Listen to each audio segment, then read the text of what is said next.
of influence, concern, and control. We've looked at Indigenous truth and reconciliation from a very similar lens when we talk about the myths, the common myths that oftentimes contribute to the very same challenges and barriers that Indigenous peoples are facing.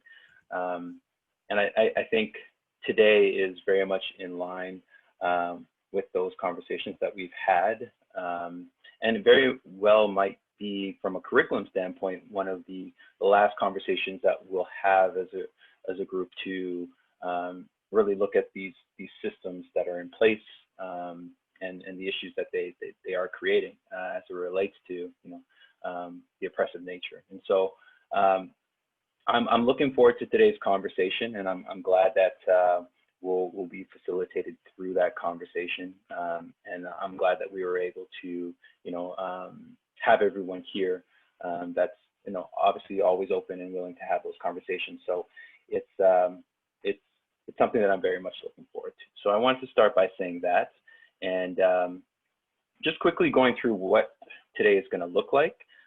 So in a minute, like I mentioned, I'm going to pass it off to our guest facilitator, Aaron. But before that, just so you're aware, the format of today's session, we should wrap up just before 8:30. There will be a break halfway through. And at the end of today's session, in the wrap up and next steps, there are some updates as it relates to scheduling and the program that I do want to share.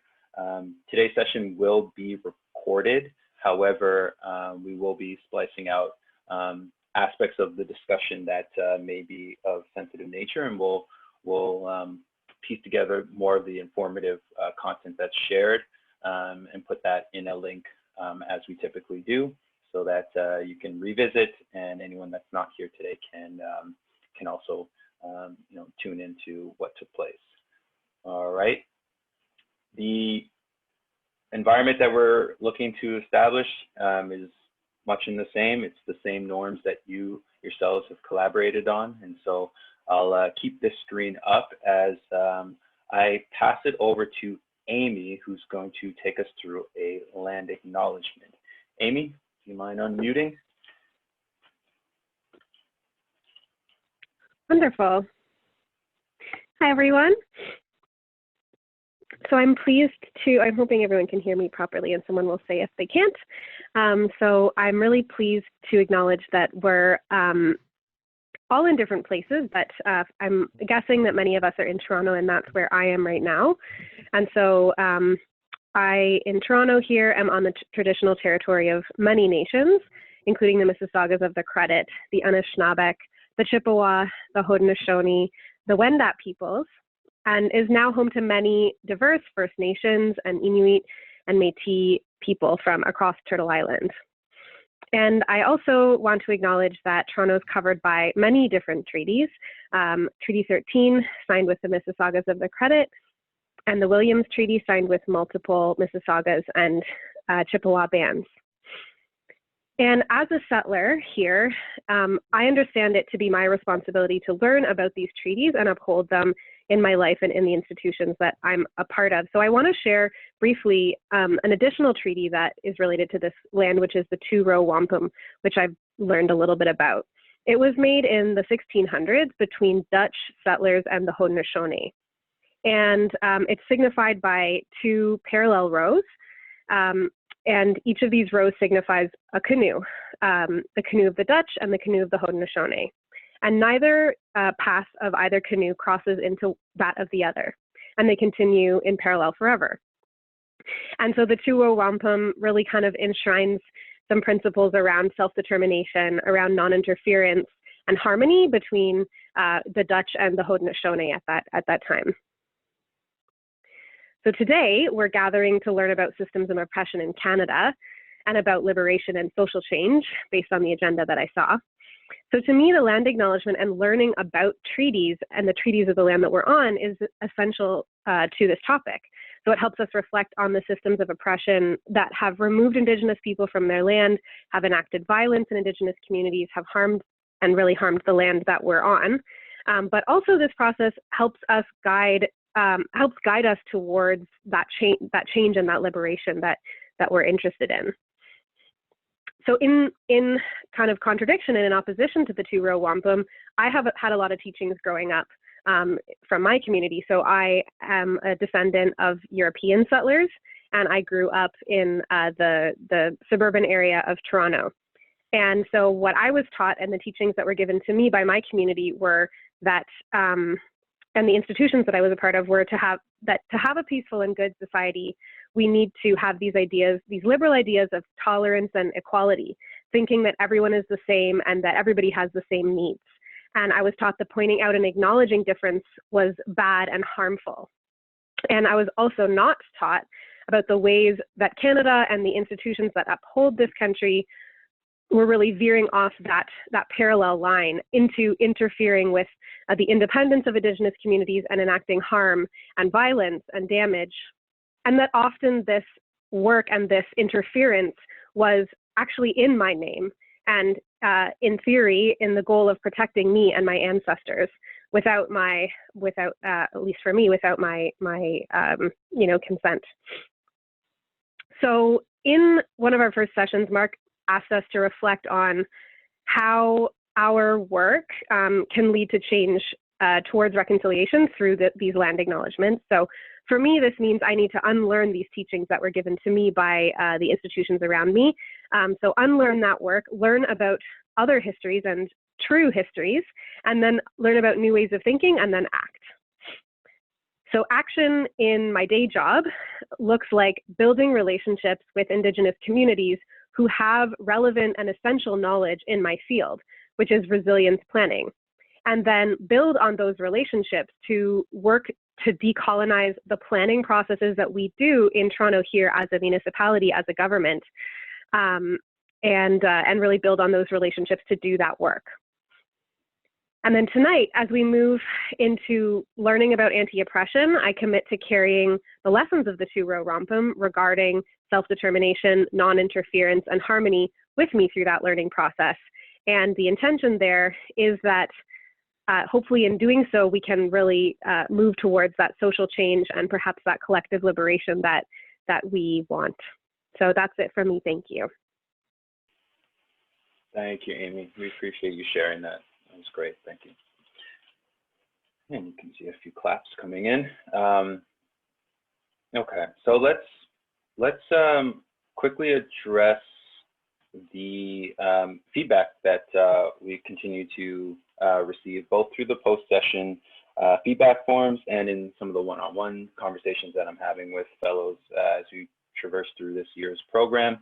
I would suggest that we try to continue to submit those feedback forms. I notice the numbers are getting less and less, and I'll try my best to get those out sooner post-session. But here's what we're hearing. Beginning the session with softer introductions to difficult subjects.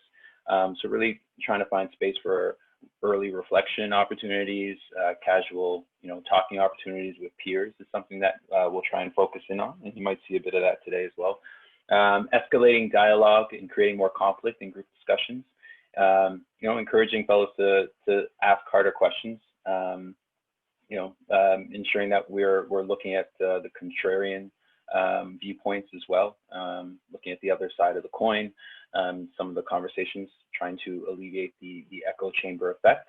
And then lastly, continuing to engage fellows in sessions, co-design, participation where possible. So a lot of you have expressed, the great job that fellows are doing in the co-designing of these sessions, and some have shared a willingness to join in as well in future sessions. So we're taking that into consideration and reaching out where suited. So we'll continue to do that, and it creates a very collaborative environment, which most are enjoying. So thank you for that. Let's get into the crux of it all, and I'll do that by introducing Erin Kang, and she is a facilitator, curriculum writer, and storyteller, founder of Stories of Ours. And I'll just quickly go through her bio. Her background is in urban studies, history, human geography, with a focus on examining the relationships between people, place, and power. Erin's work lies at the intersection of anti-oppressive pedagogy, community collaborations, and creative arts. In 2015, as I mentioned, she founded a grassroots project called Stories of Ours, which aims to deepen community, invite solidarity, and challenge dominant narratives through intentional acts of storytelling and creative arts. Erin serves as a co-chair, co-facilitator for Toronto Ward Museum's Programming Committee, a community-engaged museum that facilitates the preservation and sharing of personal stories of migrants in Toronto's history. She also serves on the board of directors for the Young Women's Leadership Network, an organization working to build civic and political leadership capacity among Black, Indigenous, racialized young women and gender diverse youth. Learn more by connecting with Erin on LinkedIn. And yeah, we're really pleased to have her join us and take us through today's workshop. So Erin, the floor is yours. Thank you. Thank you, Greg, and thank you, Amy, for that great land acknowledgement. And I should just note that in my bio, the Young Women's Leadership Network is now called The Platform. It has gone through a name rebrand, so just wanted to note that for everyone. And just to start off, I'd love to just talk a little bit more about the bio that Greg read, but also offer a reflection upon the land acknowledgement myself. I know Amy did an amazing job of connecting it to your personal life and your personal sort of scope. But a personal practice of mine when holding space with new folks is to share something that I have been thinking about or learned in my own journey of reconciliation. And tonight, what I'd love to share with you is I've been thinking so much about language. My mother tongue is Korean, and having been born in this nation called Canada, I often forget that it was my first language until English took over quickly in kindergarten years. And I've just been thinking a lot about the myriad of languages that have been lost over the years under colonial rule here. And in reflecting about my own language and its colonization, our reclamation of it, my reclamation of it, how I utilize my language and language in general within the medium of storytelling and relationship building and connection, just really emphasizes for me how much deeper I have to learn about the languages that used to comprise this land upon which I'm living on. And how do I do that while also connecting and honoring my ancestral language, and what does that balance mean? So I just wanted to offer that as something I have no good answers to, but something that I have been thinking about just for myself. Greg mentioned my work with Stories of Ours, which really is a manifestation of my passion for creative arts and anti-oppressive pedagogies and frameworks. So essentially just how we live and work and play within an anti-oppressive framework.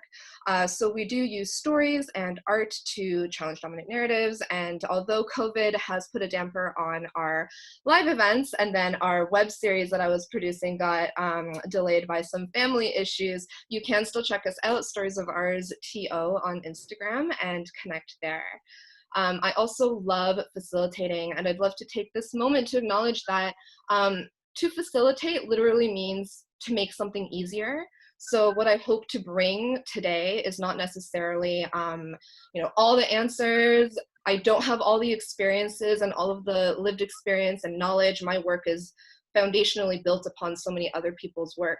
But what I do hope to do is really steward us towards action planning and really thinking about how our anti-oppressive practice can really manifest in our personal and professional lives.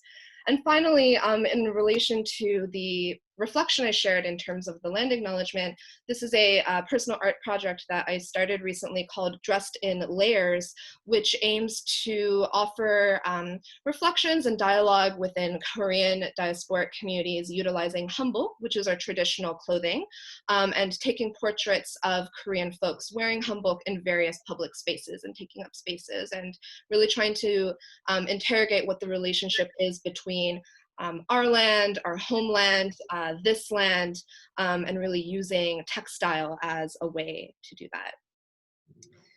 So thank you for listening about me, and I'll just show you what our agenda looks like for this evening. I've been really leaning into this like water energy wave ocean vibe, so I have manifested into the agenda. We're actually going to start with a little bit of an opening right, and get you guys talking a little bit about what your goals and questions are around your anti-oppression practice. And just to note, I sometimes will just say anti-O, which means anti-oppression. We'll then move into some context setting where I'll share some overall ideas and thoughts to really connect a lot of the various issues that we're seeing in the public realm within the context of Canada and within the context of anti-oppression and liberation work.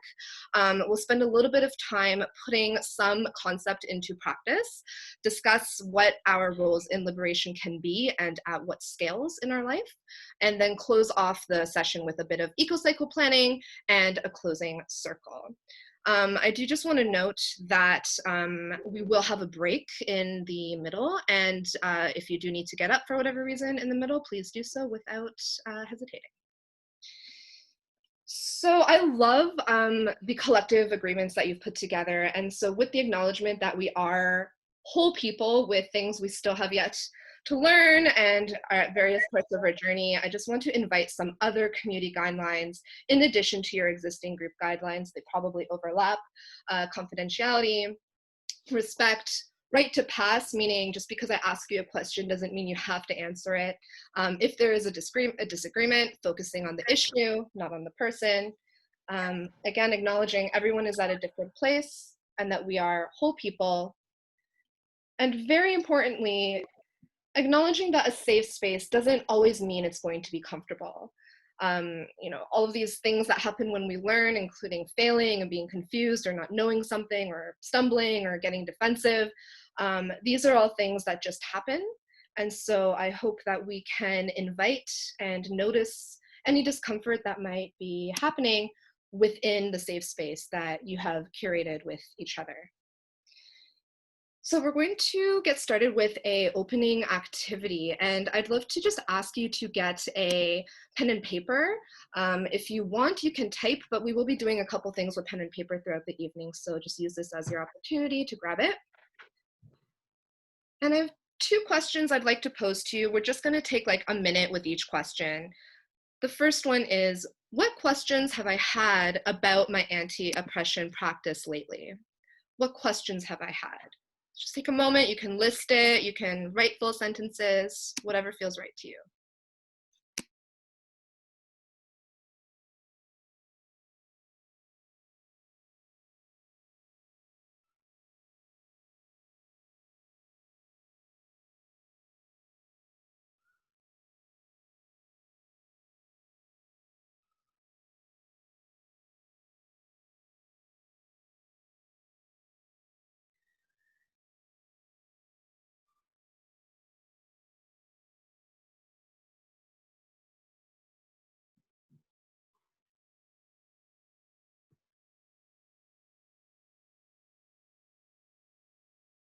And just to provide a little bit of guidance, you might want to think about instances where you have felt uncomfortable or you haven't known as much as you've wanted to.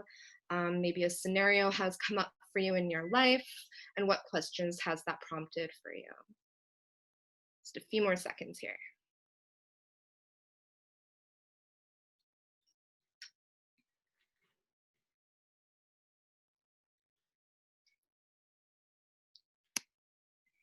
So whenever you're ready, the second question that I have is, what is something that you would like to invite or let go of for yourself during this time together?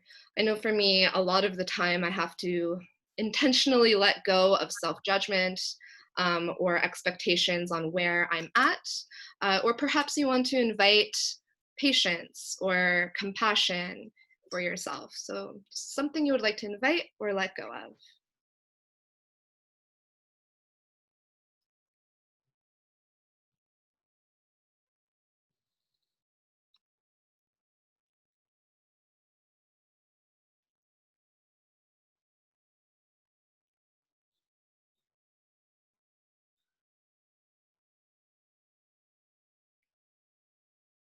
And as we finish up, I'm going to let you know we're going to just split up into pairs. I'd love for you to just quickly chat with your partner about, you can either just share your answers or just talk about them high level. And additionally, if you feel like you're ready and in the space to set a personal intention for either tonight's session or just your anti-oppression practice overall, I think that would be really nice to share as well. So perhaps I'll ask Cynthia now to just get folks into pairs, into breakout rooms, and we'll just spend about 3 minutes there.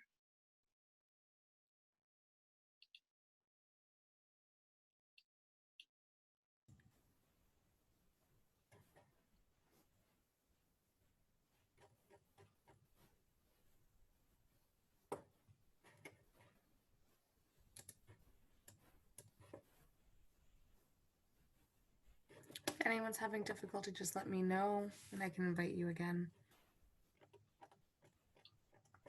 Cynthia, you invited me into breakout room 4, but I think it's good for the fellows to meet with each other. So if Oh, they're yeah. So sorry, that's just you and Greg would be in the same room. okay, thank you. Yeah.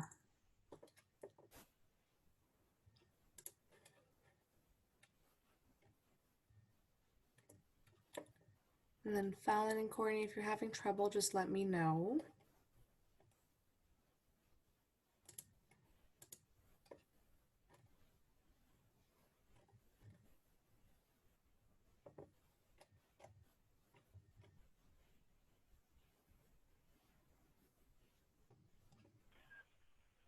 Fallon and Courtney, are you guys? Yeah, sorry, I pressed the join and it just booted me back to this main one.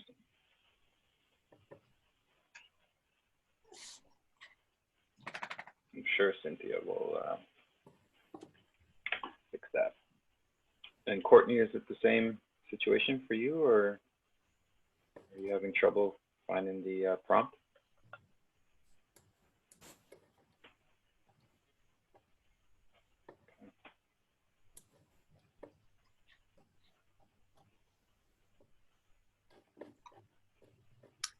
Hi, Greg. I don't Hey, know if Yasmin. you got my message, but I was by myself in my room. So I left so I can come back here. Okay. Yeah, Let me I think assign you then.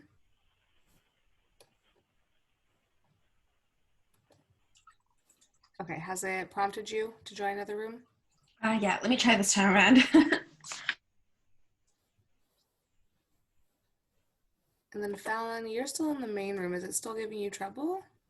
I had clicked the join prompt and I guess it just kept me here instead, maybe. Odd. Okay, so I'm just gonna boot you into a different room, okay? Thanks you. thanks, Cynthia. No problem. Thank you.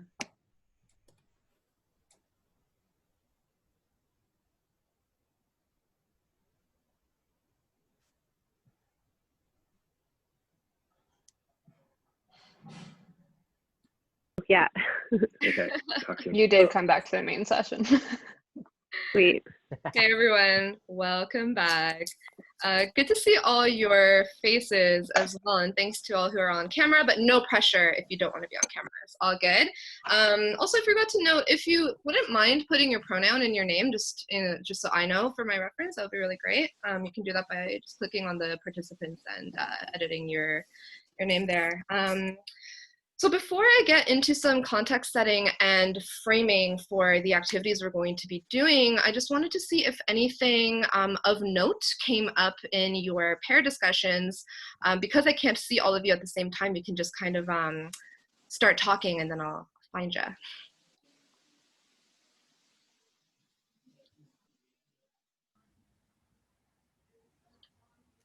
Okay, I'm happy to jump in. yeah. I was paired with Ish, and one of the questions that came up for us was around blind spots and wondering what our blind spots are. And especially because if you have blind spots and you are like practicing oppression without realizing you're causing harm without even knowing that you're causing harm. So I think kind of how do we check ourselves for our blind spots? that was kind of a question that came up for us. Mm-hmm. Thank you for sharing. And by like nodding or with gestures, did that come up for anyone else in the room? Yeah, yeah. It's a big question, right? Because you don't know what you're doing wrong until someone tells you you're doing something wrong. And I think, you know, personally, this is something that I've been experiencing with my sibling. With my sibling, where you know, our experiences of the same issue are like completely different, and we have to do a lot of work to talk about it and understand where each other is coming from, and then otherwise we just don't know the full picture. So I will try to touch on that. And so today, and as a facilitator, I think, you know, it's really not about I share expert, you know, awesome, very well researched, which I mean, it's very well researched, but I am not the pinnacle expert of this work. However, I do want to start by drawing some big connections and pose some really big questions about what and how our anti-O practice can be and look like. And what we'll be doing is we'll be going through this process of reflection and then intentional fact gathering, which will lead to action planning or setting you up for action planning. And really what I gather we're here to do is to talk about how we as individuals, as leaders, as members of our communities can be anti-oppressive, what that looks like, the actions, the strategies it takes, but also while balancing our unique intersections that we all hold like a different set of, right? And I think it's really helpful to back up and take a bit of a bird's eye view. I'm gonna share with you here. So really, you know, I have this big question. What is the purpose of our anti-oppression work? Like, why are we doing this? And something that I've learned and realized is that when the discourse stays at the level of reaction, you know, reacting to what happened on the news, reacting to what happened in our community, reacting to what's happening or not happening in our workplace or in our circles, we don't resolve any core issue, right? Oftentimes when we're reacting to oppression, whether it's in the form of racism, ableism, misogyny, transphobia, homophobia, Islamophobia, like all of these different facets of oppression, what we're really reacting to is expressions of white supremacy that are foundational to the land that we live on. And although it's important to understand how we operationalize our anti-O into our lives, especially as leaders, we also need to see why we're doing it and what that is rooted in. And Amy did a really great job of starting that conversation off with our land acknowledgement. These days, some of the big ways that we're discussing anti-oppression in sort of the public discourse are through these issues of anti-Blackness, anti-Black racism, colonialism, Indigenous justice, and the settler state, also misogyny and transphobia. We're having lots of conversations about consent and violence and how can we be preventative, so many different issues. And the thing is that these show up in various ways, right? So using anti-Black racism as one example, one of the huge ways that we're discussing this issue is through the discussion of police brutality, right? And the discussion of violence against very specific populations, Black people, poor people, and police in its role in systemic and institutional racism. This is followed by conversations around defunding the police, abolishing the carceral state, redistributing wealth and funds to better and more community-based supports.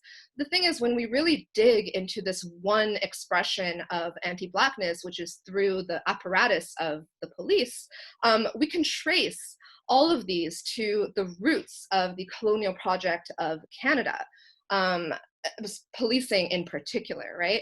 And to react to any of these one things individually is like examining the threads but not seeing the tapestry, right? It's like looking at things that are really integral and meshed in with the larger conversation of oppression and liberation, but is not allowing us to see the full picture. And that distraction is one part of what keeps white supremacy locked into place. But when we zoom into the narrative of Canada, we can actually start to draw a lot of really critical connections. So the narrative of Canada, what do we have? Like diversity, tolerance, multiculturalism, we're a mosaic, you know, we're not the melting pot, we're a nation of immigrants, we're different from the USA. You know, we're the nation of camping and cabins and cottages, which growing up in Canada, I never went to, but I still knew that that was like central to the core of Canada. And then underpinning that is that we're super friendly, like too polite even.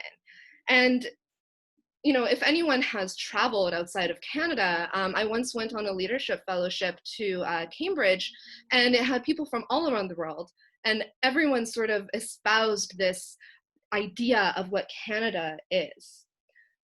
But Canada was founded to be a white country, and this was done as a settler state project, as we're learning, or as we have learned. And as Robin Maynard, the author of Policing Black Lives, which traces that thread that I kind of spoke to earlier, says Canada's colonization was premised upon an explicitly white supremacist racial hierarchy, whereby white male settlers were seen as the rightful inheritors of Canadian lands, wealth, and social and political rights. Land, as we know, was brutally, violently cleared and stolen, for instance, to build the railroads that enabled the economy to enable the settler state to grow. Chief Arthur Manuel writes, "What has been the response of the Canadian government when we protest the illegal seizure of our lands and the intentional impoverishment of our people? Generally, it has been to simply turn away." Structural and systemic racism, as they show up in our institutions, our culture, our media, our entertainment, stem from the principles and frameworks that built the white settler state. And so the challenge is that white supremacy is positioned as this really divisive word, because we have grown to associate it with really extreme forms of hate. When we talk about systemic racism, what we are talking about is the insidious nature of white supremacy, and that existence both perpetuates and depends on racism. It's a feedback loop. This idea and this framing can allow us to not only see how white supremacy is manifest in us, and I say us because like this is within racialized folks, within Indigenous folks, within Black folks, because we live in a global system of white supremacy. So I say it in us, but also why? Why is it manifest in us? Which allows us to really understand and better equip us to fight it, and to reimagine what our realities could look like if we are to free ourselves, liberate ourselves from that world. Just almost done here. This didn't happen organically, right? There's a myriad of scholars and activists who have written about this, but an important piece to note is the use of the national narrative of Canada. So Canada only implemented our multiculturalism policy in 1971 and opened up immigration to countries that were previously seen as undesirable.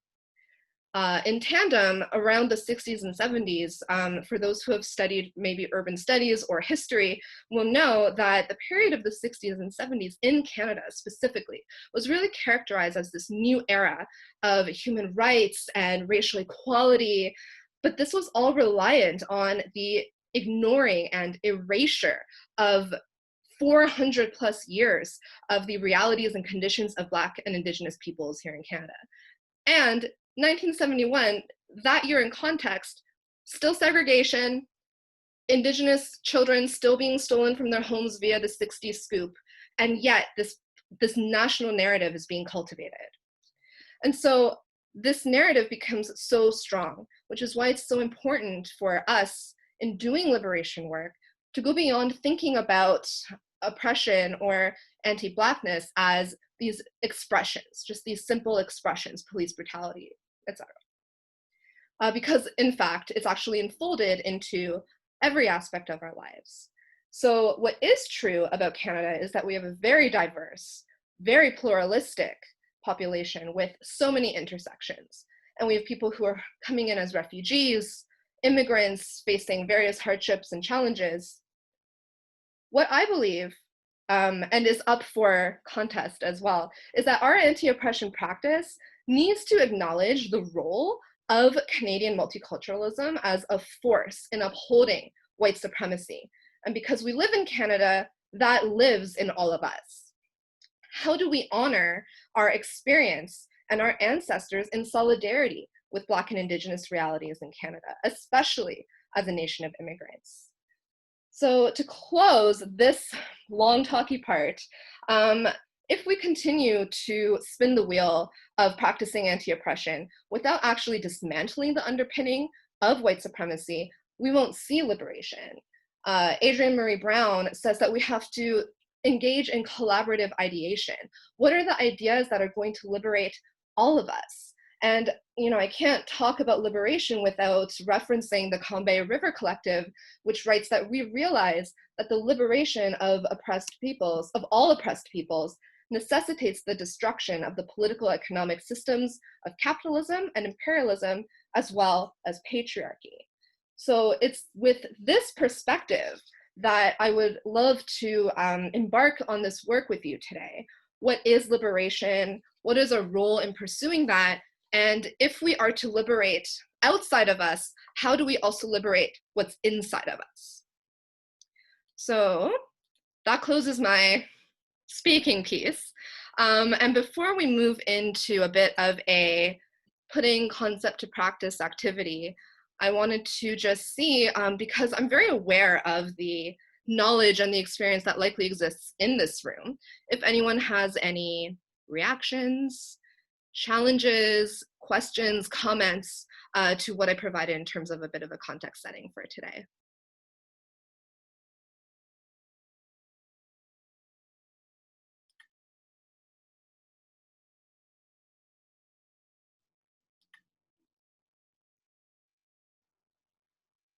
Okay, great. So then what we'll do, excuse me, just sip of tea here. So we're going to put this into practice a little bit. So let me just get this screen back up here. And we're going to be using our pen and papers again. But just to start, I will draw you probably back to these terms that you likely have already learned about and used and spoken about, but just so we're all starting from the same place. We're going to be looking at unconscious bias and microaggressions. So unconscious bias, defined as social stereotypes about certain groups of people that we form outside of our own conscious awareness. And I want to acknowledge that this is often spoken about in terms of race, maybe religion and sexuality, but even outside of those indicators, just thinking about our unconscious bias as like humans, as individuals, and what we learn at a very young age that sets the assumed norms and assumptions for our lives. So like norms about what a family looks like or how a family functions, norms around what communication looks like. Is yelling normal in the household? Is it not? And all of that shapes our own unconscious biases. And so I just find a more expansive understanding of unconscious bias is really helpful when thinking about relationship building and collective wellness. And microaggressions, the everyday verbal, nonverbal, and environmental slights, snubs, or insults, intentional or unintentional, which can communicate hostile, derogatory, or negative messages to target persons based solely upon their marginalized group membership. And I also just want to, again, offer a more expansive view of microaggressions. We often see this as like, a person in power holds microaggressions over someone who has less power, which often is the case. But I invite us to also think about, what have we, again, learned growing up, and what assumptions and norms do we hold inside unconsciously? As an example, being a Korean family, growing up in an extremely affluent, white neighborhood in Niagara-on-the-Lake, like literally land of vineyards and theater, I learned a lot about how to put down other Asian groups that weren't Korean to protect myself, right? And to kind of like elevate myself. And so I would say things like, oh, like, well, at least I'm Korean. And that's just,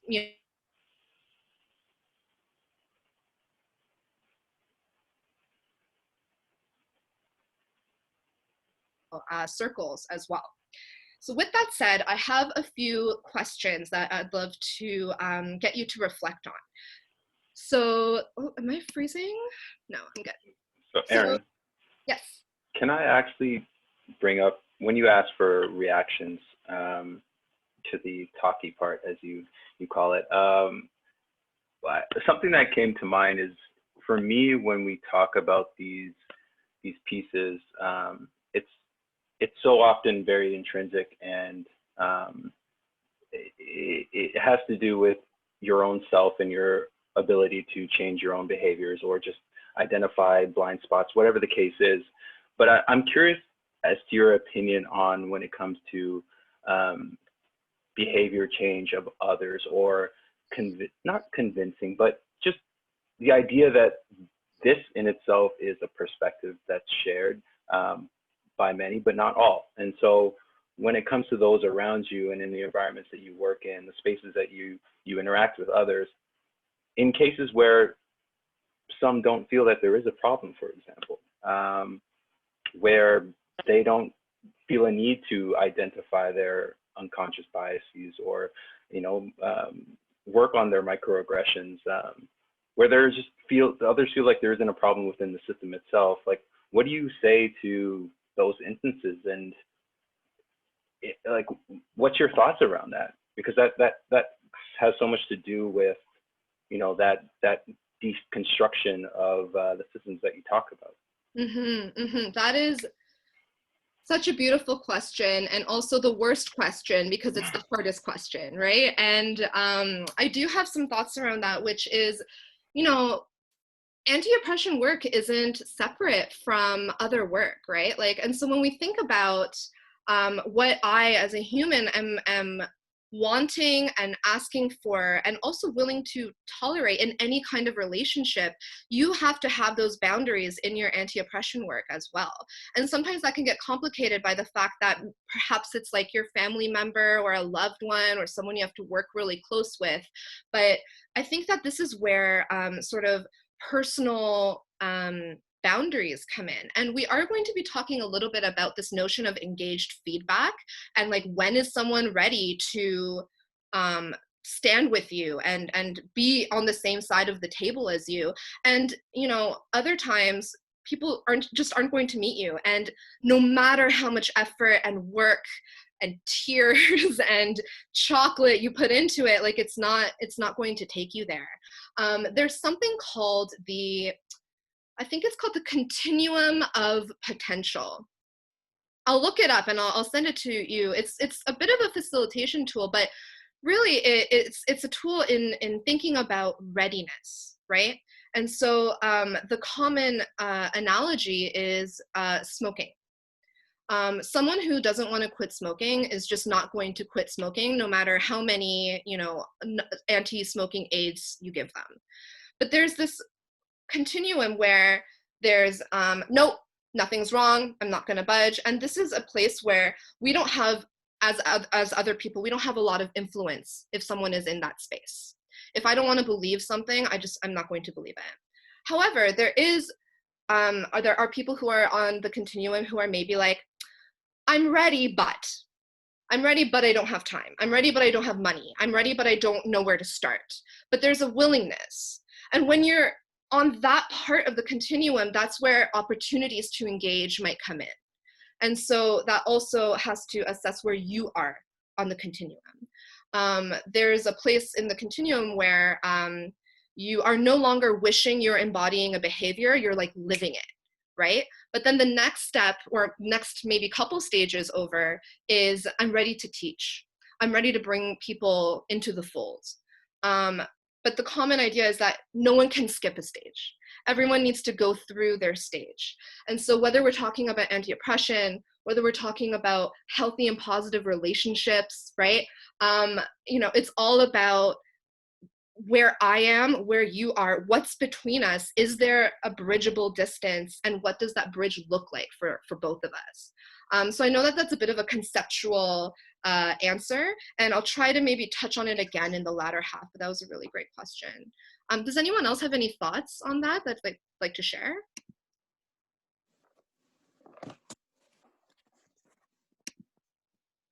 Okay, great. Thank you. So what we're going to do is we're going to do 2 sets of prompt exercises. So this first one, I'm going to pose 3 questions. You can answer 1, 2, or all of them, whatever ones apply to you. But I encourage you to think about all of them. And in the first set of questions, I really want you to think about if microaggressions and unconscious bias are being directed towards you, right? So the questions being, oh, that's not the right one. So what signs typically bring me to conclude that unconscious bias or microaggressive behavior is being demonstrated towards me or someone I care about? Do I know this physically, emotionally? I forgot to write logically, like in your brain. Do you know it in your body? Do you know it in your heart? How do you know when this is happening? The second question is, what is your instinctual reaction when faced with such behavior? Do you get angry? Do you shut down? Do you want to fight? And the third question is, what challenges have I encountered when faced with such behavior? So maybe a challenge is, well, the behavior was coming from my mom, so I didn't know what to do. Or it was my boss, so I felt stuck, right? So what challenges have I encountered when faced with such behavior? We'll just do this on our own for a couple minutes. Okay, what sounds tricky?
Just about another minute here, everyone.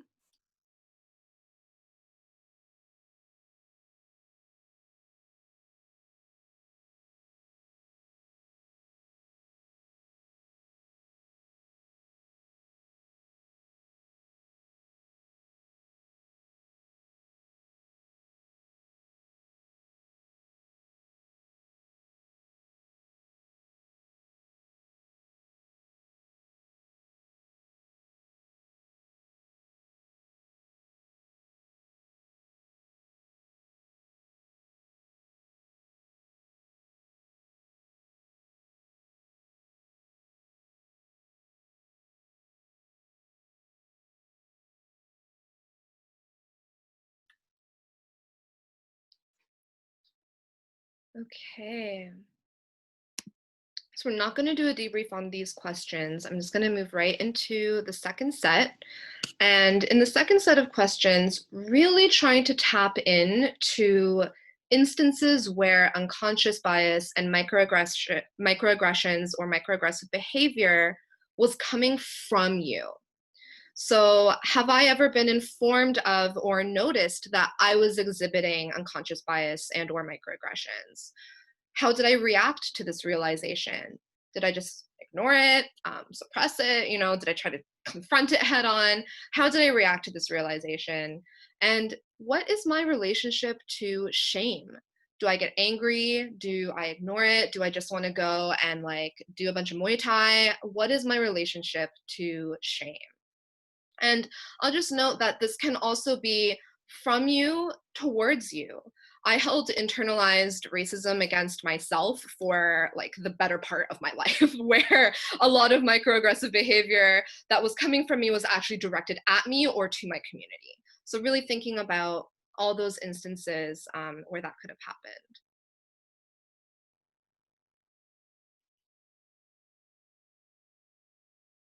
You might find it helpful to kind of like close your eyes and try to think back to like kindergarten or early years. I find that for me, that's where a lot of my early manifestations of shame really occurred. So that might be helpful in terms of trying to excavate some of that stuff.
Just about another minute here.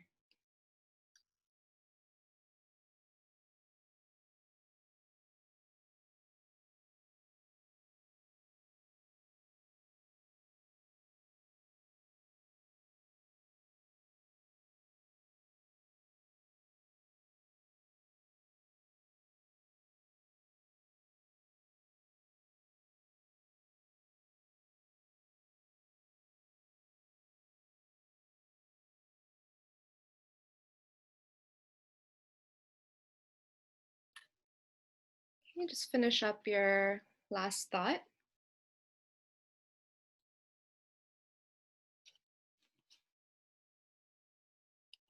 So I know, and in particular, this last set of questions I know are not the easiest to reflect on.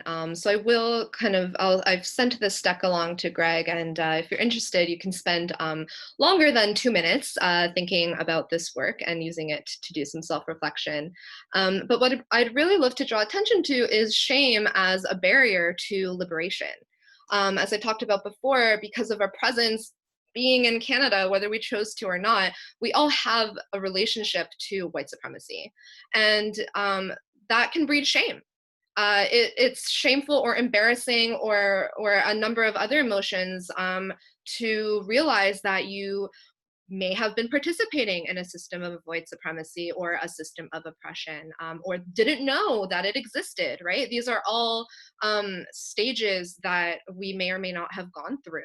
And what that does is it can also prevent us from seeking accountability, not just towards us, but also from us, our own accountability. Brene Brown speaks to vulnerability being at the heart of the feedback process. And you might not be surprised to hear a storyteller, a self-proclaimed storyteller, talking about vulnerability. But you know, what is life if not one huge feedback process, right? Like none of us exists in a vacuum. We're in constant feedback processes with each other. So how can we bring that into our anti-oppression work, or our liberation work rather, as a tool? And so there's this thing that I will just share with you actually literally right now in the chat, since I have it, called the Engaged Feedback Checklist. And it's basically a framework for assessing readiness to give feedback. And it assumes a two-way flow to feedback and accountability. And I think that like both just as leaders who may or may not supervise teams or lead teams or groups or networks is a really just great tool to use just like in everyday life, like logistically, but then also a really great tool reflectively to think about our readiness I know it says to give feedback, but it could be like my readiness to engage in liberation work, like my readiness to participate actively in anti-oppression work. So just a really great tool to use. And what we'll do now is 7:02, we are going to take a bit of a break until 7:15. But before going into the break, I just wanted to see if anyone had any thoughts and reflections just about this idea of shame and liberation. No pressure. I have a question. Sure. Sorry, my video isn't on. I'm having problems with my Wi-Fi cutting in and out. No problem. So I actually, it's not about shame specifically. It's about the use of the word liberation. Mm. So I'm wondering, like I know that it's a standard word that's used. I'm not sure why I'm having some mixed thoughts about it, but if we are participating in anti-oppressive work, then who are we liberating and what does that make us? Mm. Mm-hmm. Mm-hmm. So if we're yeah, I just wonder, like, doesn't it just take away, it almost seems like someone here is powerless, and which may be the case, but then someone is powerful. And I'm not sure, but I just really have something about the word liberation is confusing me when we talk about anti-oppression. Mm-hmm. Mm-hmm. Thank you for that great question. Does anyone have any thoughts on it before I pose my answer?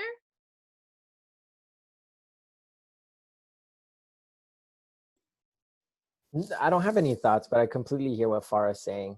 Or maybe one thought that I have is like,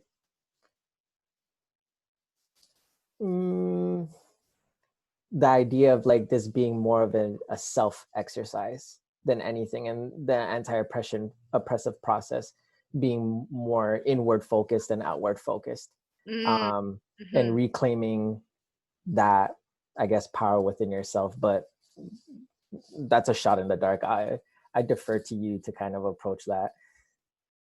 No, that's a very fair point, Camilo. Thank you. And I guess I am personally of the school of thought that it's both internal and external. If I am participating in anti-oppressive practice in my workplace, in my community building, how can I not be doing that internally as well?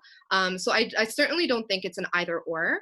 I do sense that the first half of the workshop did heavily focus on being self-reflective. But I would love to know what other people think. I mean, how do we balance this internal work with the work of actually doing this in our communities? And then also, just to touch on the word of liberation, again, I do borrow and learn from schools of thought from before me, and so I can't pretend to have come up with the notion of liberation at all myself. What appeals to me about the framework of liberation, particularly as I outlined it in the Kombe River Collective, which was a collective of Black, queer folks who did not feel represented in other mainstream movements around rights and feminism and equity, that liberation, if I'm only seeking to dismantle systems that affect me or that I see, then it's not in the interest of liberating all. So when we look to, for instance, a lot of disability justice scholars speaking to the idea that no one can be free unless we're all free. So that's sort of the notion with which I use the term and concept of liberation, not necessarily as like I see myself as in power to like liberate somebody else, but rather how can we collectively work towards that goal. I'm failing to remember the name of this scholar, but I will find it during the break. Her name is Dr. Vivian, and then I forgot her last name. But she spoke to her scholarly work around utilizing a lens of abusive relationships when thinking about systems of oppression. And if we are to understand the colonial context of Canada as one of keeping a certain system in place, we can see that as a system of abuse. And she talks about liberation as being thinking about exit strategies and how can we work towards that collectively. So I will find that information and I will send it to you. And I'm also going to compile a resource list after this session that is kind of touching on a lot of the things that come up here. So I will note down your questions and I will make sure to touch on them. Okay, it's now 7:08, so we can take a break. And if you can please come back by 7:15, that would be awesome. And if you have more questions, we can do it then. Thank you.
Hey everyone, are we back?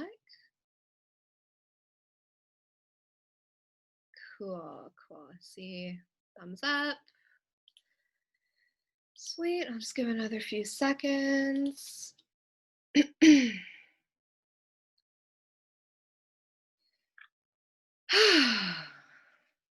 Well, we have talked, well, I have talked a lot so far. Covering lots of ground. So, I'm still actually reflecting on this idea of liberation and such. So I will be following up and sharing my email. So if you want to continue that conversation with me, I would be really interested in that. My cat knocked over a plant, so I did not look up the research I was going to, but I did find the name of the scholar who I mentioned, which is Vivian Salehana. And I will send a resource list over to you after the session.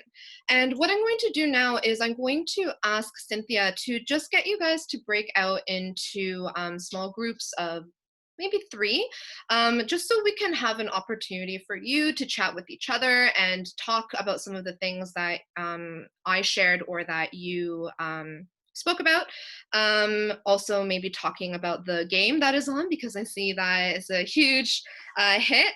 Yeah, so if we can get into groups, something I would love you to kind of think about is what you might still be a student of, what you might want to explore more about your relationship to white supremacy, to the settler state, to anti-Blackness, but those are just guidance questions. So Cynthia, if I could ask you to get folks out, that would be great.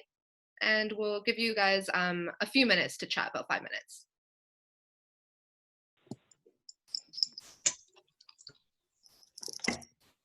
Not long enough.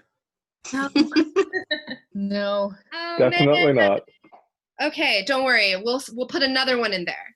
I promise. I know, like, this is the most valuable part is like talking with each other. So we'll go quickly through this activity and then I'll get you guys talking again real soon. But before we move on, any notable things come up? Any more challenges, more questions, more things to add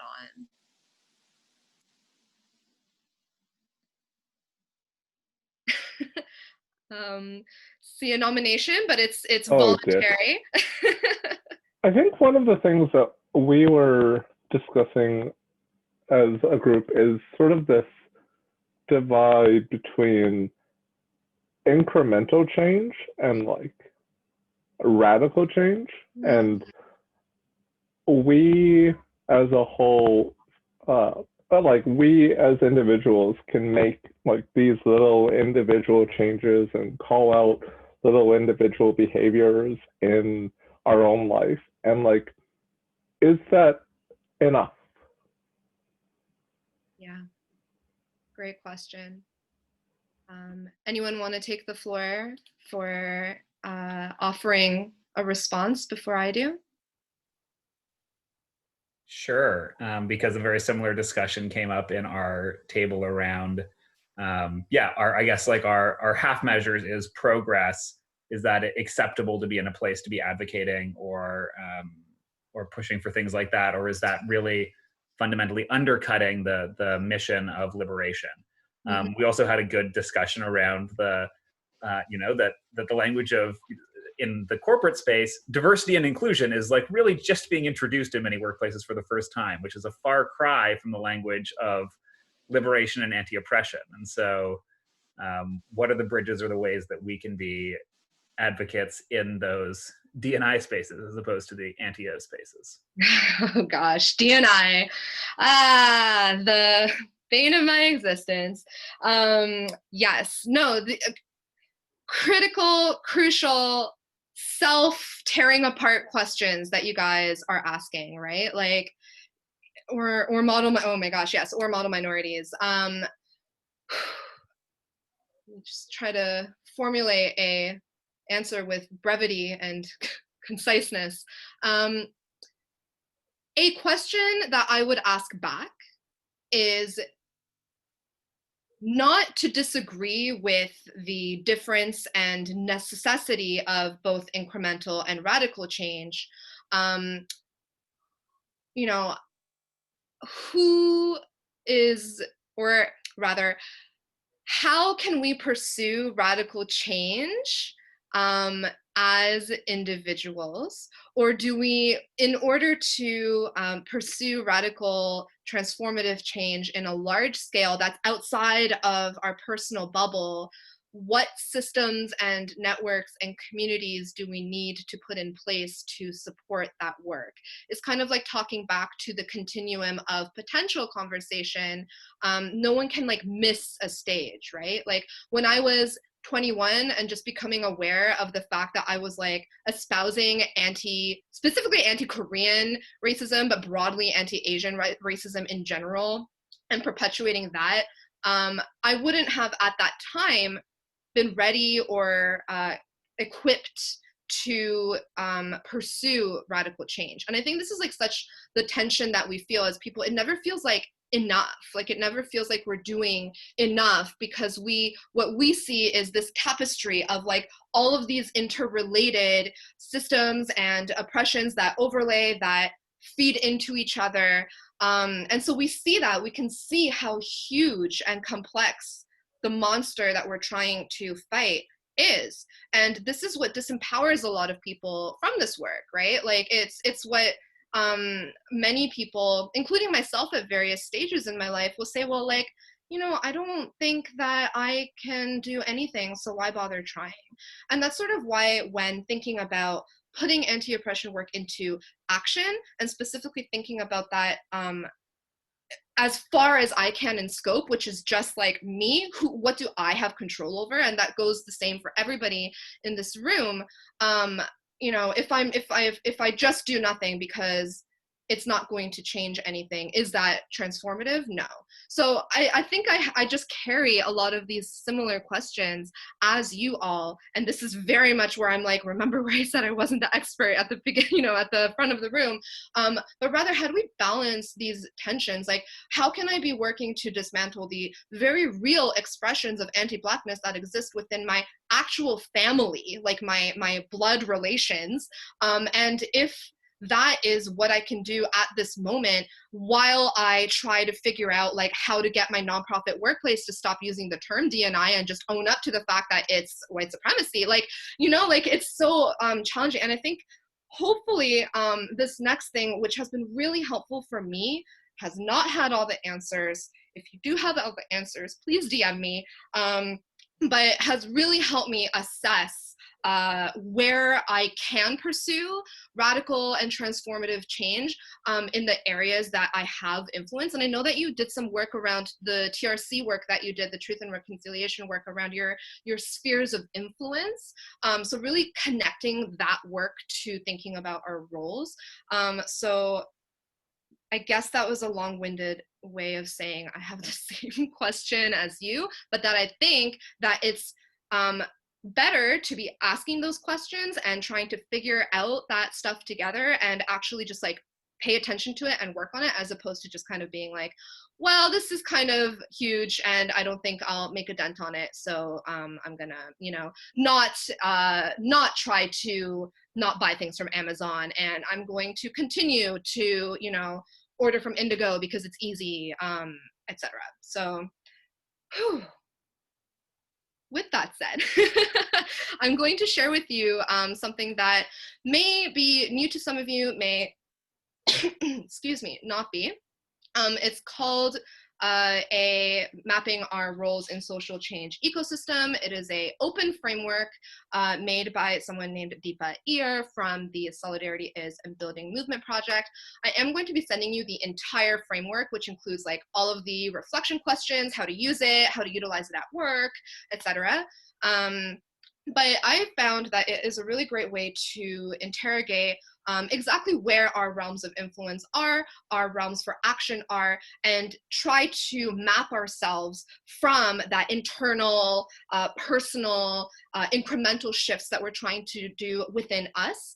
Grace Lee Boggs, who is a Detroit-based Asian activist, amazing, says to transform the world, you have to transform yourself. As you may have noticed, that is something I really believe in. So what I'm going to ask you to do is copy a version of this framework onto your pen and paper. So in the middle, you will see these 4 sort of values or concepts of equity, liberation, justice, and solidarity. If you don't resonate with any of those words, just leave them out.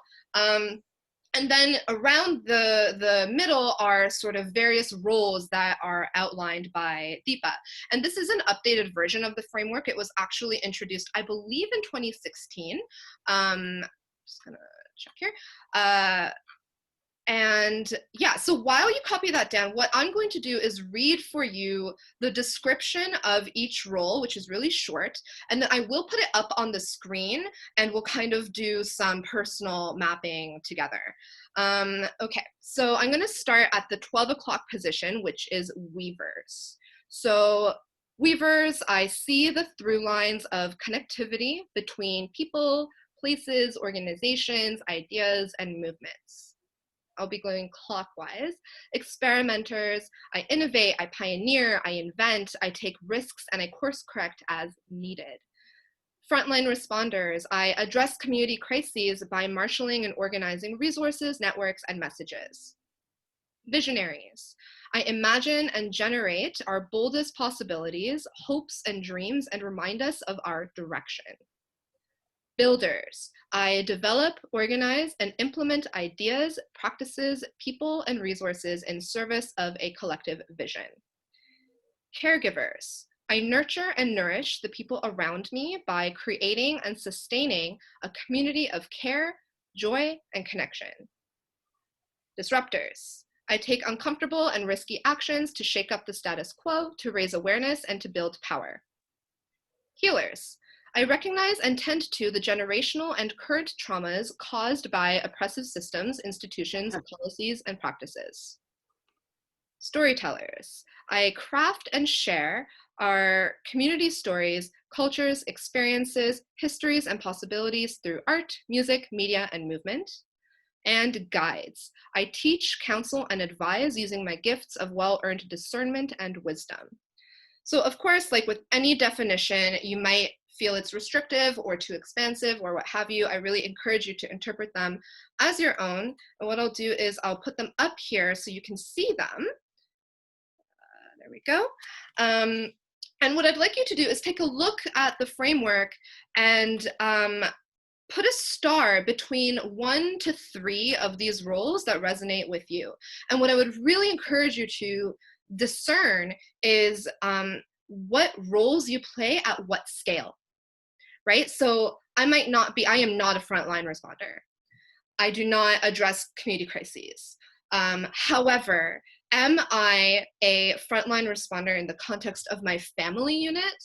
Yes. I may not be a visionary at my workplace, but perhaps I'm a visionary in my community work or in my personal work or in my personal project. So also thinking about the scales with which you could hold these roles. And the last note just being that sometimes you might have chosen to take on this role. It might have been your decision or you might have consented. In other instances, you might have been pushed into this role against your will or because you had to, there was no other choice. So also really thinking about that relationship to that role. So we'll just take a couple minutes doing that.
Okay, just another minute or so thinking about your roles.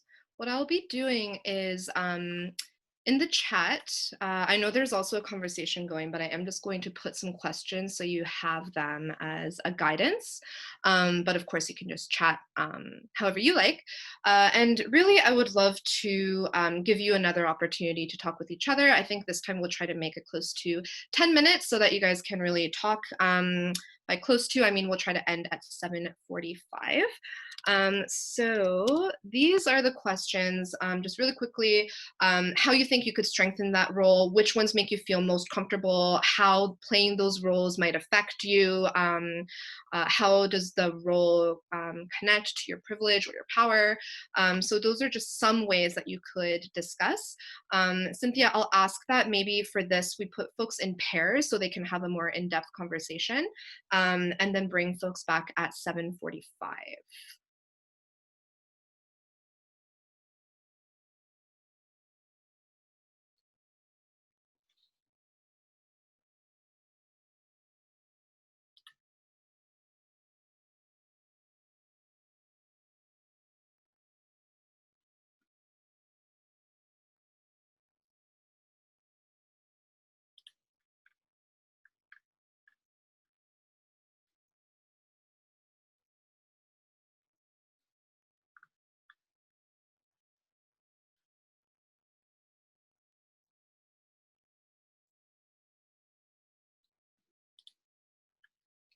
Actually, Cynthia, I even think we could give them until like 7:47, just since they said they wanted more time. So sounds good.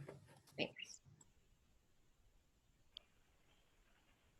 Cynthia, what would it look like if you sent I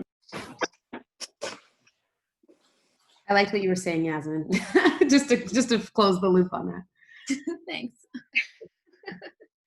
It's always so fun to catch like the very tail end of someone's conversation when you're coming back from breakout group. I hope that was a little bit of a longer time. I wish I could give all the time, but I also want to make sure we stay on track. So how was that? Anything come up? Anything interesting that you'd like to share from your conversations? Milo and I were kind of talking about like the different approaches that we're taking and like how important that is of people, coming at things from all different angles. And there doesn't need to be like one path where people have to, get in line or get off the train, so to speak. I think we were talking about just how important those differing approaches are. Mm-hmm. Mm-hmm. Thank you. Anyone else? Something that I noticed was just because we did our individual development plans very recently as a part of the fellowship, how much of what we know from that very much aligns with where we see our role here, right? That was the first thing I noticed. And I think also I think that was a really good question you had, Erin, about like what is the role of how does our privilege play in what role we play as well. And I think about it because I feel like my rights are mostly respected day in and day out. And that means that I don't necessarily have to take and become a disruptor, right? It feels almost like an escalation level that I don't have to reach because I don't feel like I need to, right? Versus somebody who is like a land defender and believes that like who are their rights, right? And rights of the land are being infringed on like every single day. And maybe that's what it's almost as if like you're being forced to be in certain positions based on your context and your personal identity as well. Mm-hmm. Mm-hmm.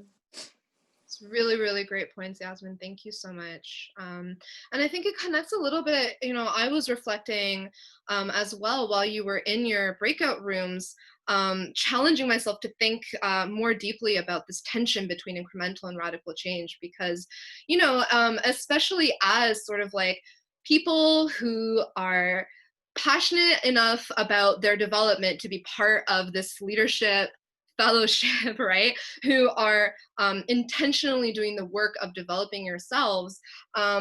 I think it's really unsurprising that we are facing so many questions and tensions around this desire for action and change, especially quickly, especially as Greg noted for me in 2020, like the confluence of the things that we're facing, you know, and as a not just a double fire sign, but a double Aries, I'm like very impatient and very action driven and also extremely hard on myself. And I'm just like really aggressive towards myself when it doesn't feel like I'm doing enough, you know? And there's this desire for fast action. And I think that's right. I think we should tap into that desire, you know? I think we should tap into this collective fire that has lit under our butts, you know? But when I think about the work that I've been doing internally, again, it feels like, you know, oh yeah, I'm doing this for myself, but everything else is stagnant. Like my communities are still displaying all this crappy behavior. My workplace has still not changed its policies. Like I'm still participating in the capitalist systems that I must in order to pay my bills and my rent or whatever. But when I really reflect upon specifically my last decade, from 20 to 30, and the work that I've done on myself led me to community-based work, right? Where I was connecting with other Koreans, other Asians, other racialized peoples to talk about further learn, further deepen, oh, how can we do things together? And then it was this journey towards collective work that I think is, sorry, you'll hear some background noise. This collective work, this journey to that is where a lot of that really obvious manifestation of radical transformative change we can see happening, right? So for myself, as an example, I might ask myself, okay, what are the movements happening within the Asian diaspora around abolition? How can I get involved in that? What does my role in that look like? How can I act in that space? But I don't think I could have done that, you know, 8 years ago, in the way that I maybe could now. So that's just a reflection that I had to share, and just thinking about the various roles of that I have moved through, that perhaps you have also moved through. One of which I think is missing, perhaps because it's less action oriented, is like learner and student, right? Because you can't really do a lot of the other roles before you learn, whether that's through like formal education or through your learnings as a person and your experiences. So yeah, I really appreciate that feedback. Did anything else come up before we sort of move to the last thing? I just wanted to comment that I thought that it sort of is like an interesting juxtaposition to what Yasmin said about her place of privilege, giving her the ability to not be as, I don't know if disruptive was the word she used, but that's what stuck in my head. So for me, I feel like it's my places of privilege that make me feel safe enough to be disruptive, and the places where maybe I have less privilege being like where I find myself just like, I might try to disrupt a little bit, but then when I hit the wall, I like completely shut down. Just thinking about like what I'm willing to talk about like openly in the workplace, and like where I'm willing to question behaviors, versus where I'm like, ooh, that's not good, but you know, and it's generally from my place of privilege that I feel safe enough to. Yeah, that's a very true observation. Yes. Thank you, Sarah. Okay. So I actually got something. So I guess with the disruptor comment, especially with like, you guys all probably heard, there's a protest going on with Six Nations, my home community. And I feel like a lot of times my community is forced into being disruptors because they are so at a wit's end that taking the other paths are not an option for them. It doesn't seem like it's going to go anywhere.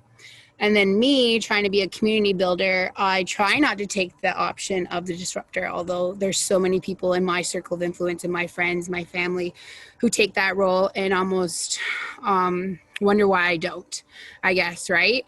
And I guess I appreciate this framework because it shows that everybody has these different skills and that they have something to bring to the table. And I always struggle to explain that, I guess, even to my family. We have a teaching, it's like the Three Sisters teachings, and it's like they're all different and they need each other to grow, and they actually give each other things that the other one doesn't have, and it actually makes them like this perfect little harmony. And I guess I enjoy this framework to show that those disruptors have a place, and so does the guides, and so does this. Everybody has a place in the circle to see and to contribute and to give influence, and whatever way you do that is okay. Like, I get not like, it's just, it's all valuable and needed, I guess. So whatever role you might fill that spot, I think is valuable. Yeah, sorry. No, please don't be sorry, Tabitha. Thank you so much. I really agree. And I think that it's so important to remember that there's fluidity in the roles. There's fluidity in like what roles you're espousing through your days, through your years, through the decades. And, you know, if you are someone who wants to be more active and has that choice, there's a goal for you to work towards. Others who are reflecting on our privilege, we might think, okay, I don't have to disrupt. I don't need to play these roles. Where are instances where I can stretch my roles outside of my comfort zone? Right? Where can I push myself to go in these avenues or in a new avenue? And how can I get there? And so I think that really the worst thing is to be stagnant, right? The worst thing is to not move at all. And so yeah, I really appreciate the reflection and the teaching that we all do fulfill different energies in this world. So I am conscious of time, so I am going to keep moving. And what I'm going to do is I do have one activity left. I'm going to go a little bit quickly. I'm going to show it to you. I'm going to tell you the prompt so that you can note it down, and then it might just be a good exercise for you to carry forward or not if you find that it's not a helpful one for you. And then I'm going to aim to end that by 8:15 so that Greg can take over with sort of next steps and actions. Does that sound good, Greg? Cool. So what I'm going to ask you all to do is to get a fresh paper or like a scrap paper like behind what you've been working on and draw a infinity sign horizontally. Yeah, just a simple infinity sign. I guess yours doesn't have to be as large as mine. As you can see, I'm a very like big graphic person. But draw an infinity sign and then mark an X kind of in each quadrant.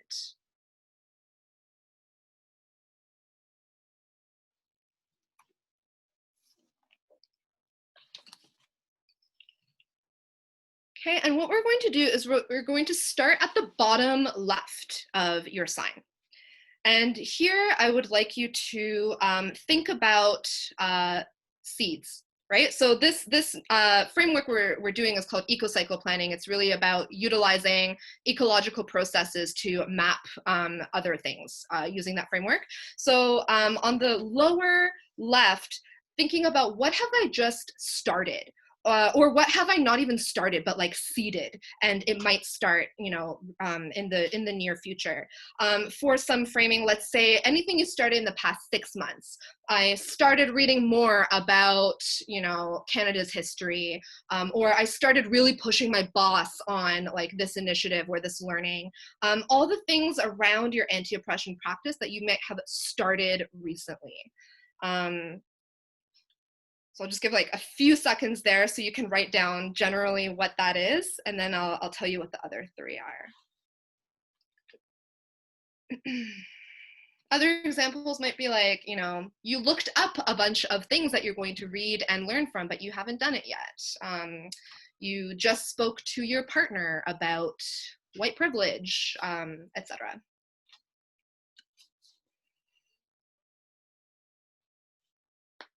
I am going to keep moving. So if we move now to the top right, basically following the flow of the infinity loop, you're going to end up at the top right. And here, I'd like you to think about things that you would like to nurture, to sustain, to keep growing, to keep giving the resources that you want in order to continue the work. You have started your own business, which is really strongly founded in anti-O principles, and you want to really sustain that, you know? You have been reading or learning every day or whatever those things you want to keep doing as a longer practice. And really think to the roles, your spheres of influence work you did, your individual work plans that was mentioned. All of those things can feed into that section. Sorry, Erin, can you repeat where that goes?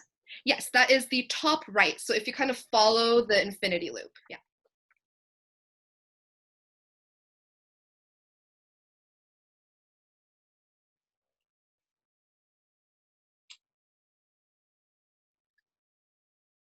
I'm loving your conversations in the chat, guys. Oops.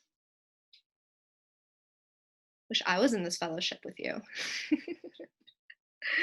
Okay, so we're going to now move to the bottom right of the loop.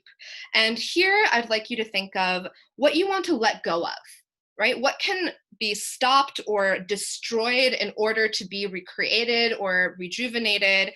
What are old habits, old thoughts or behaviors, fears, things that don't serve you anymore that you would like to let go and breathe new energy into? I would encourage you to think to like survival strategies that you have, coping strategies that you might have when thinking about these things. Things that you might have developed in order to protect yourself from harm or from trauma. Things that you might not have seeded yet, but want to in the future. So just really thinking about this area is kind of called creative destruction, and it follows that you need to have some forests need to burn in order to regrow. So really thinking about that theme.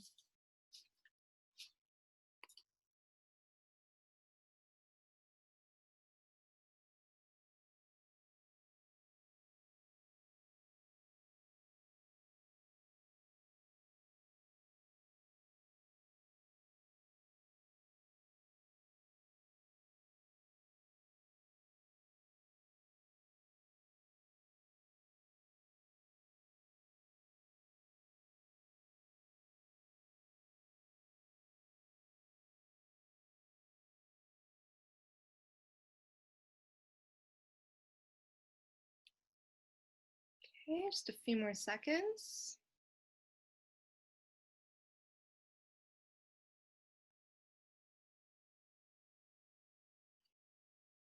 And finally, in the top left of your infinity loop, I'd love you to imagine what possibilities there are for your future, for the future of your anti-oppression practice. So this is where you can start to put words to some of this desire that you're feeling for action. What do you want that action to be? What is possible within your life that you can pursue?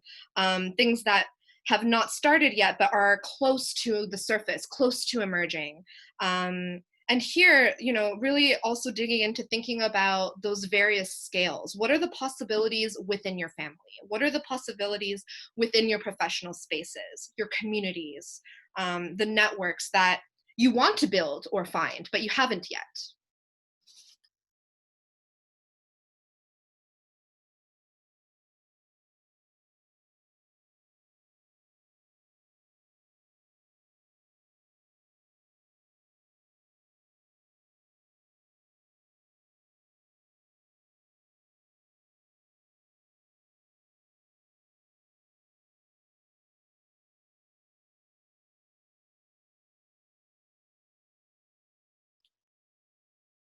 So as you ponder or as you finish up, oh, and I'm also going to put here into the chat a link to, it's called Liberating Structures. It's a set of facilitation tools. And eco-cycle planning is the one that I am using. It's also really helpful for strategic planning and just like other scales that are not anti-oppression work. So I really encourage you to take a look. And how I would recommend you sort of look at this landscape that you have laid out for yourself is trying to draw those connections of again, you know, there's folks here who are really pursuing large scale change, fast change. So really thinking about what networks am I already a part of? What communities or collectives am I already a part of? How can collaboration or mutual work between these communities and networks propel us towards the kinds of radical change I want to see? how can I get there, right? So really kind of using this as the basis for that action planning so that you can see at a bird's eye view, oh, okay, these are the things I've started. Maybe if you have a ton of things on the go that you're just seeding, maybe it's not the right time to like move right to the big radical change at the top left, right? Maybe you want to do a couple steps and then you're more set up to pursue that work. So again, however you end up utilizing it is right. My way is not the right way. But I'd love to, as you have very quickly jotted this down and potentially not even have had enough time to write a lot, if any natural connections come up for you looking at this and thinking about some of the stuff that came up earlier in today's session.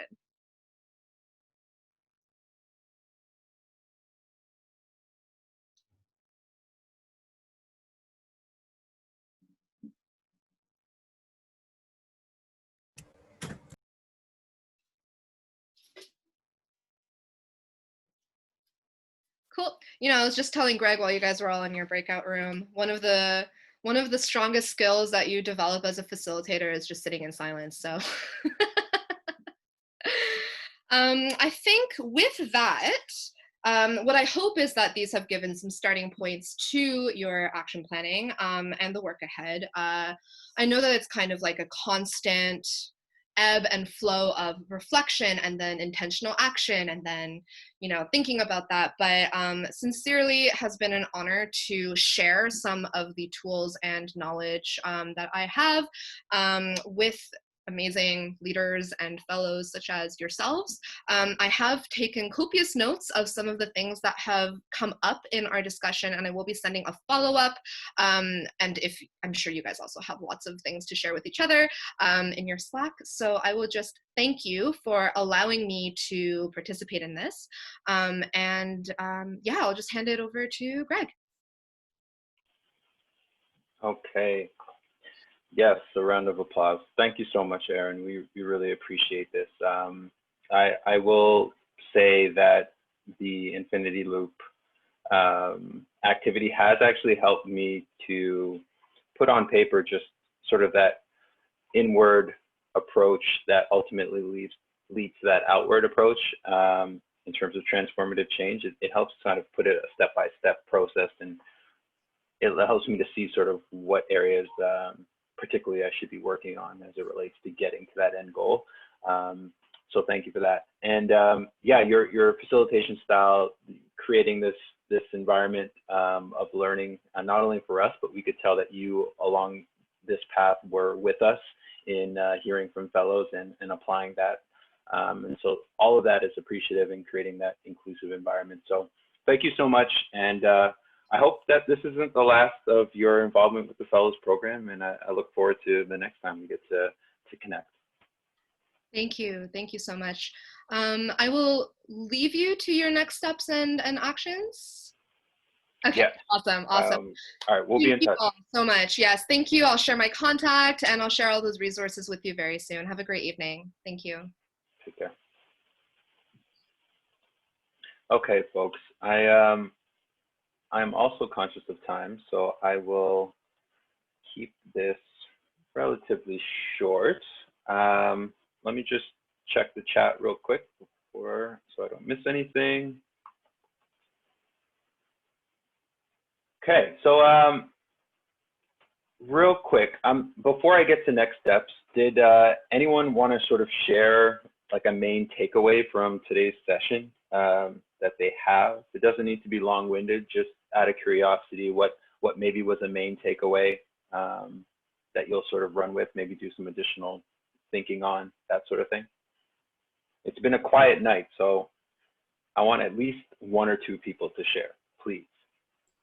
Okay, I'll jump in. I got you, Greg. Thank you. I think one thing that stands out, and it's becoming like clearer and clearer and clearer as this like program goes on, is like, and this was mentioned by Kendra, Tabitha, and anyone that kind of, and Yasmin, how individually we have certain preferences and skills, whether it's our leadership approach, whether it's our delivery, and the importance of that variability, and identifying where we lay and how we interact with other people to get the most out of everything.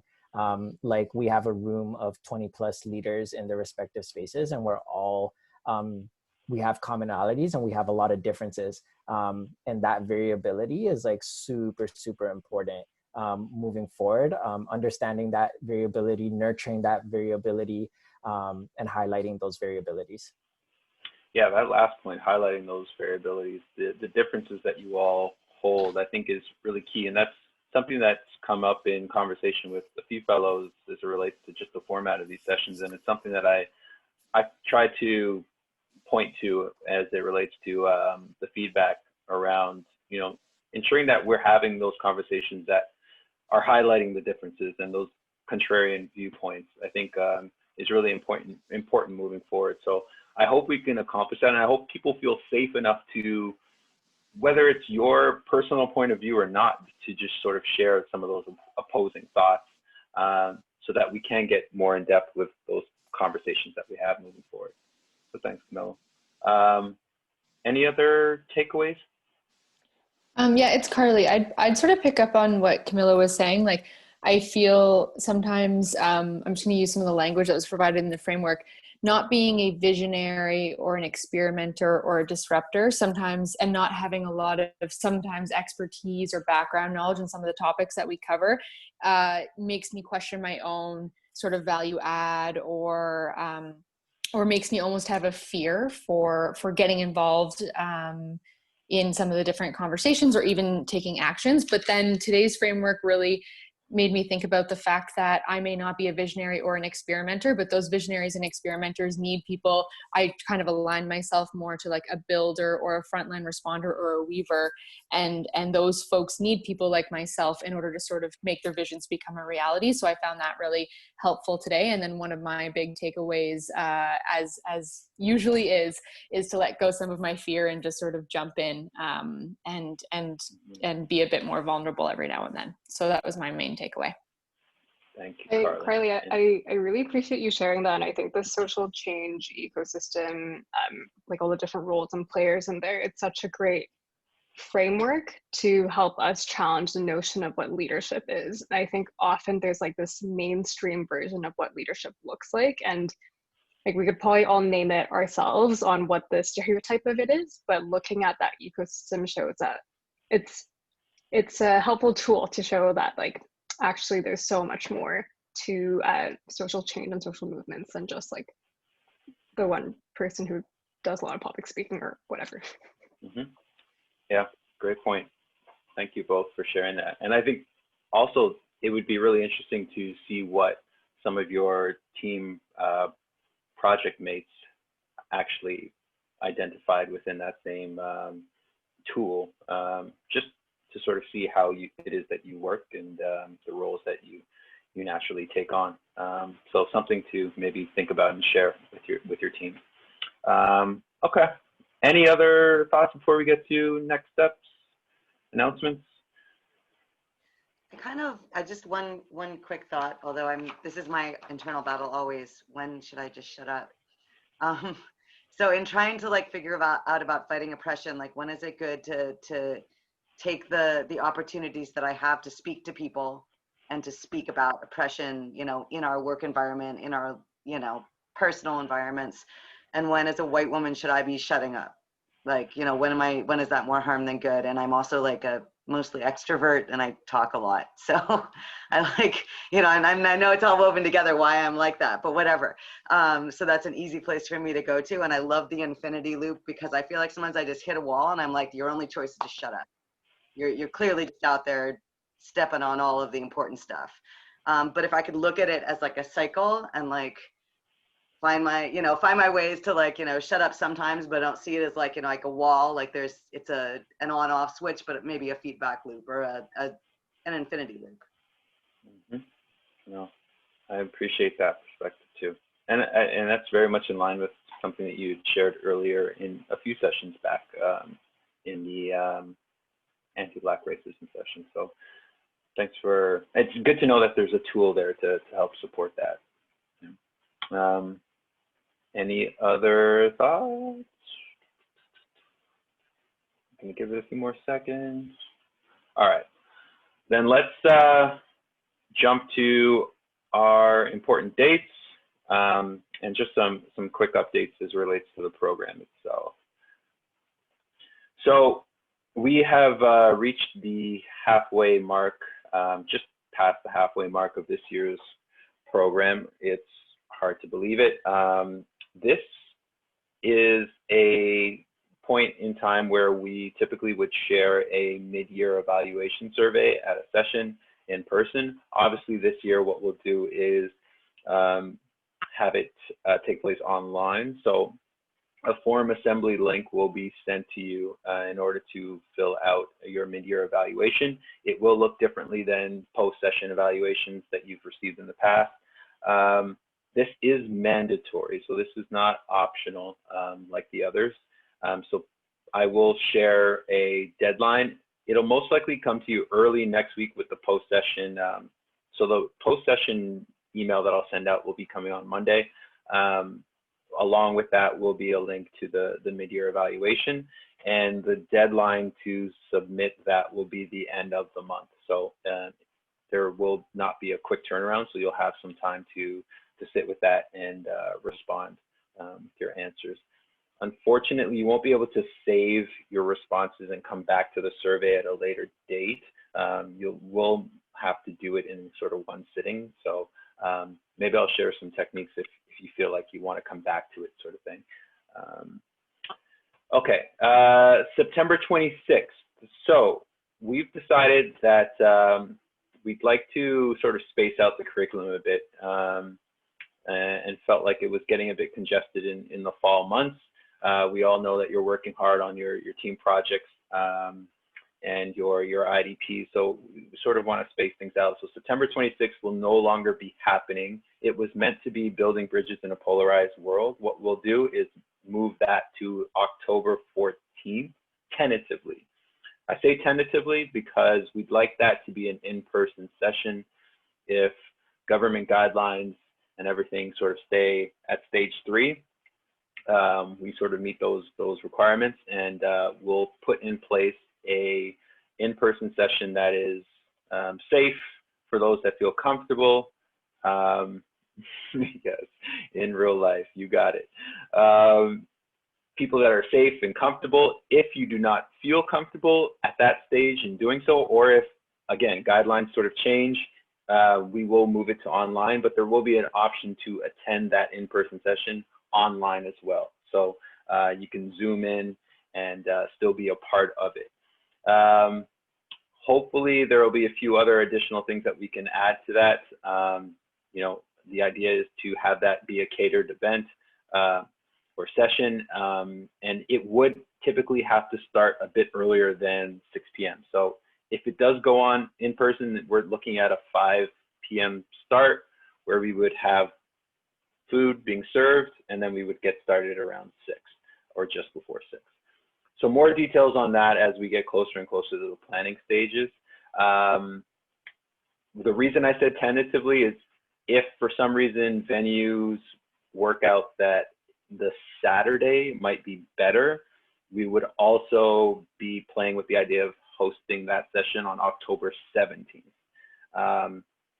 We will give you notice as early as possible. We should have a good sense of what venue we have by the end of next week, but again, as soon as we know, we will share so that you can work it into your schedules.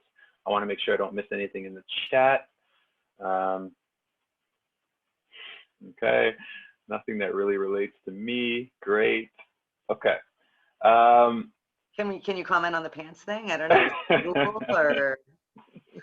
Also, no love for the Raptors being up for the first time in this entire game. That's because Colin said he's about to pull up without pants. Do you, Colin? Just follow your heart. Colin stole the limelight for the rap, so it happens. Oh man, I love it. Okay, so that's what's gonna be happening.